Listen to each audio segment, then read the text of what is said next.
All right. Matthew chapter 7. Still Sermon on the Mount.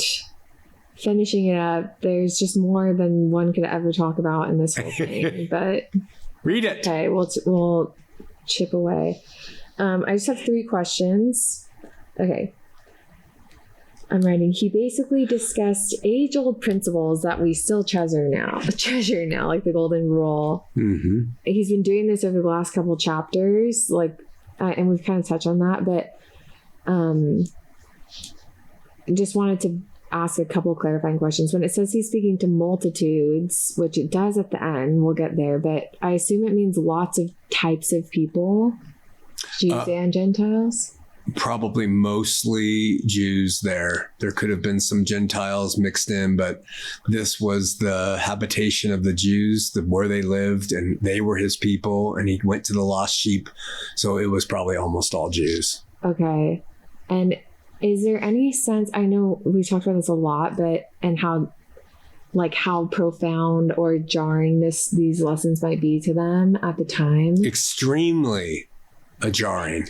Extremely jarring. Yeah. So, but we'll liken our time now in Christianity to them then, sort of with Judaism, how it's gotten messed up by Pharisees, Sadducees, stuff like that. It's, in that case, it seems like it's likely that there's a lot of people who might see it as we're doing this wrong, individuals, and they're the ones who have this affinity toward Jesus, who's like, okay, this is correct. It's actually not profound. He's actually saying what they've needed to hear this whole time. And they're like, oh, do you know what I'm trying to say? No, rephrase that. You're saying that everything that Jesus is teaching would be super profound, but could it be that there was a large portion of these Jews who could see the corruption in the church, and it's actually not profound what he's saying? It's actually something they've been thinking for a while and have needed. And do you know what I mean? Yeah, I think that there are seekers of truth and seekers of light in his day who recognized quickly. Right. Maybe his disciples were some of them, the 12, maybe they recognized quickly. But the profundity of it was going to be, and the shock of it was coming from those who based their faith on the current culture of Judaism, which was law-based and didn't care for the poor like it should, and all sorts of things, preyed upon the widows and did all sorts of terrible things. And to them, what Jesus was saying would be a shock to their system, because now I'm not saying some of them, they could have been following those traditions and been ensconced in them. And when they heard Jesus, the light could have come on and they could have followed him. We see some of those leaders, the Sadducees and Pharisees, they governed the nation, and they collectively formed a governing body called the Sanhedrin. Okay. And there were members of that Sanhedrin who believed in Jesus.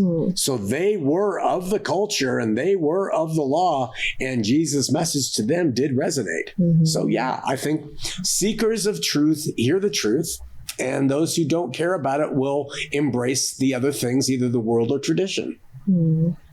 Did that answer your question? Yeah, it does. I'm asking these questions mostly to get a sense of what is known about culture then, what's not known, what are assumptions, what the context is of the culture.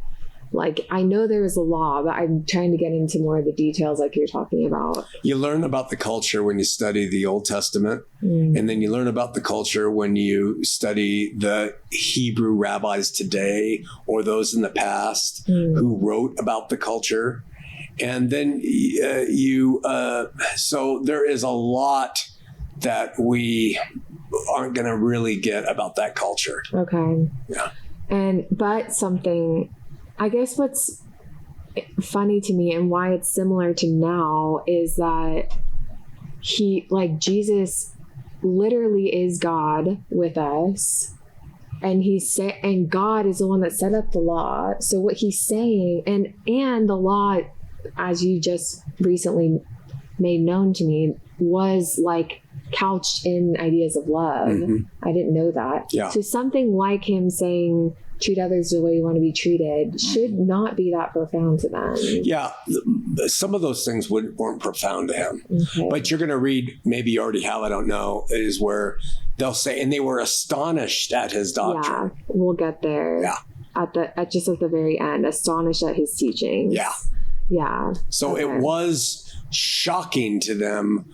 And I would assume it would be like someone coming on the scene today and saying something like Jesus came back. The teaching shocked them. Yeah. Yeah. Okay. It seems like he's, just to clarify again, the Sermon on the Mount is him training these people. I had one... I realized that there was something that was unclear to me. Like, he's training them. They're going to carry out the word after his death for that short time until he returns. And what is the difference in the law? I think we've talked about this before, but what's the difference in the law pre-Jesus to the law between Jesus's death and his return? The law was abolished at the cross. Okay. Yeah. The pre-Jesus law done at the cross. Yeah. So what is this time after his death then? How is someone known to be righteous or not in that time? It was when because they're predominantly Jews, when they saw that they needed him to be saved and they received him by faith. So belief. Yeah. Belief. Yeah. This like initial step we talked about that comes before learning and growing in faith. Okay. That saved them from prison? What happens in this time? That's a great question. It saved them, one, from the coming destruction. Okay?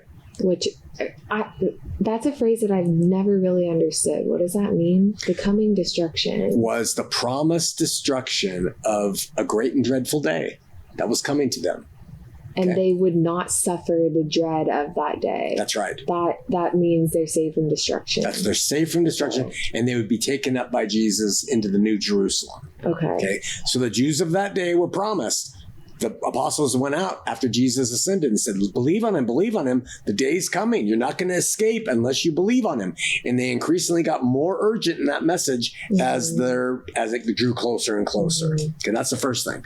The second thing is they would be saved from prison because they had, they would go to the paradise part.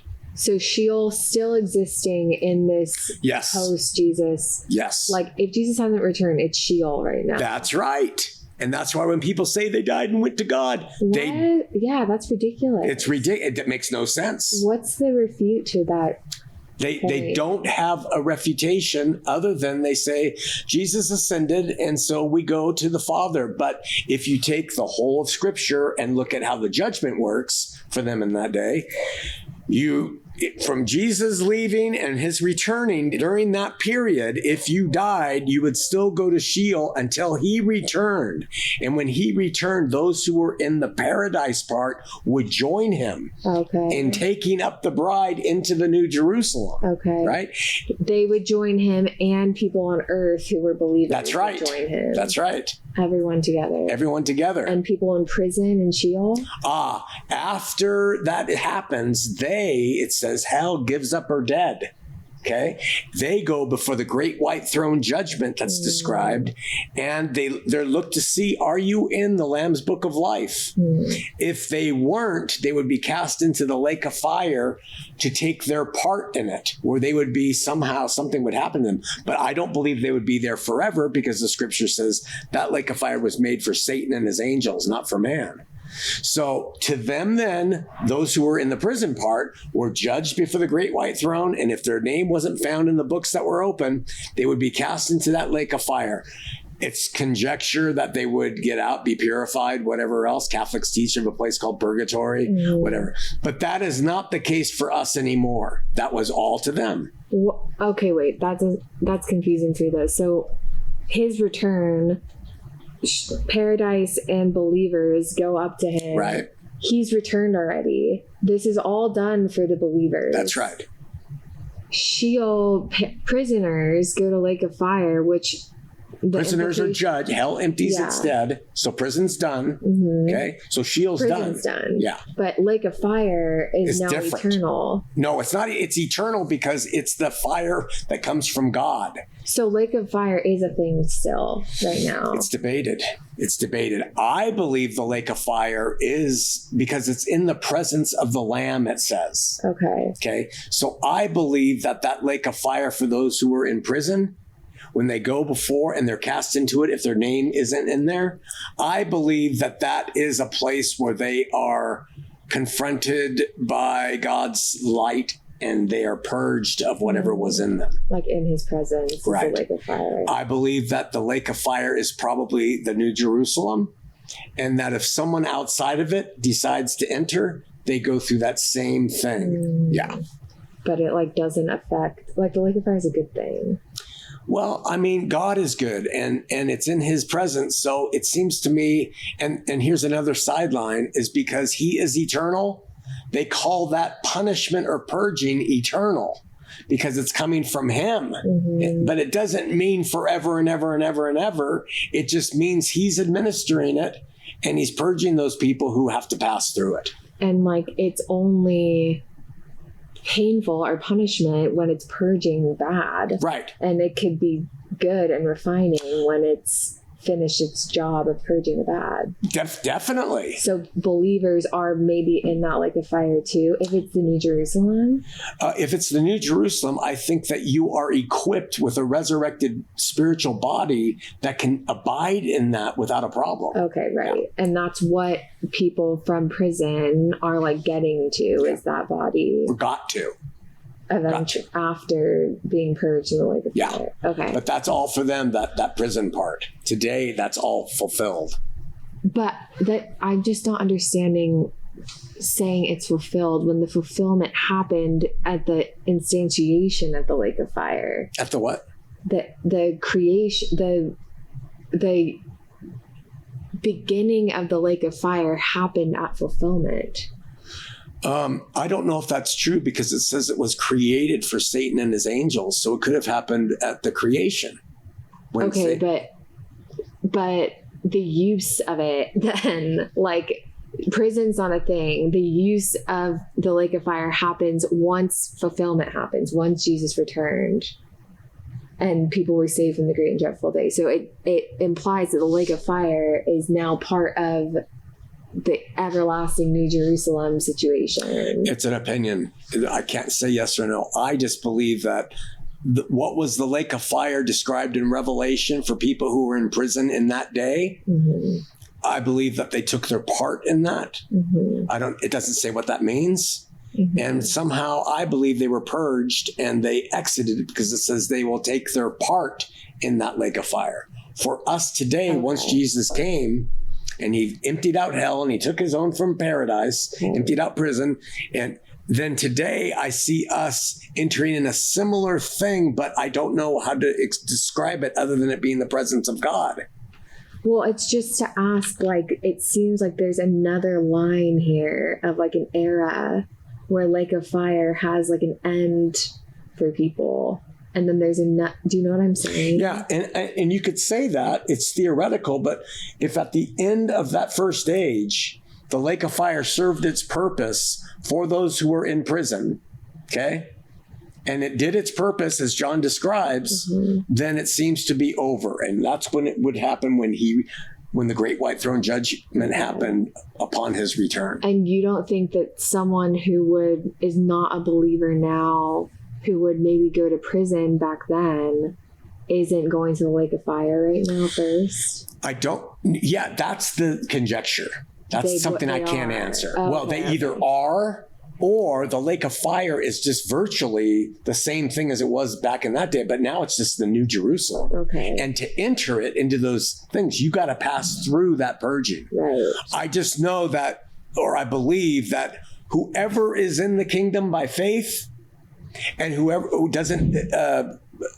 whoever's outside of that kingdom because they lack faith has to go through something to get in. Right. Yeah. And I don't know what it is, but it seems like if you're in the dark and you're going into the light, you're going to be purged. So it seems like the same properties exist. Okay. But this is you. That's me. Reading into what Revelation. Okay. Yeah. Because it's really vague. Yeah. All right. So, okay. So this is another maybe belabored question, but you'll use when you're talking to people about fulfillment, people who don't believe it, you'll say something like, you're a woman, you know, why aren't you obeying the law then? No, not the law. Why aren't you obeying the apostolic record directives? Okay, that is what I'm trying to ask. What is that? Where is it written? It's all through what the apostles and Jesus established during that age for his bride. Okay. And Paul and others had things that they taught. The very existence of apostles was part of it. Okay. So where are the apostles? The Mormons say we've got them, but they don't fit the qualifications. So that's one thing. And when you find that in the context of the New Testament, what they call the New Testament. And then there's a whole bunch of other things that are in there that were part. And one of them was women can't speak in church. Okay. So if Jesus hasn't come back and taken his bride, then what the heck are women doing speaking in church? And they'll say, well, how do you know that was? And you could equally, like this, we just had an event about something like this, and you were asking Hannah, what you shouldn't be speaking right now, but if you believe that, you could equally ask her, who are your apostles? Yes. Or when a widow comes to your congregation, Paul lays out 7 things they need to have done to prove they get the support of the church. Okay. Yeah. Okay, that makes sense. Okay. Covering your head was one of them. Uh-huh. So there's a kind of a list of things that happened then. Okay. And so what happened is every material church says today, well, we like that one, but we don't like that one. They're not following what the apostles set up for the bride to be, for Jesus to come back and take. Okay. And I got to these questions because the Sermon on the Mount seems like the start of him. You're saying it's him training the apostles, but he doesn't get into that stuff yet. Oh, no. Like this is just... In fact, he doesn't really get into much about what the church should be. Yeah. Where does that stuff come from? Paul, Peter. Okay. They're the apostles. And so... But Paul's been told by someone. Jesus told Paul. Yeah. Taught him. These are the laws that are distinctives on how to prepare do church. Yourself. Yeah. Okay. And that's recorded. Yeah. Where? It's recorded in Acts by Luke, and it's recorded in Galatians of how Paul was taught and trained. Okay. I know you've said this, but it's like good. Coming together. Okay. 2 minutes. Okay.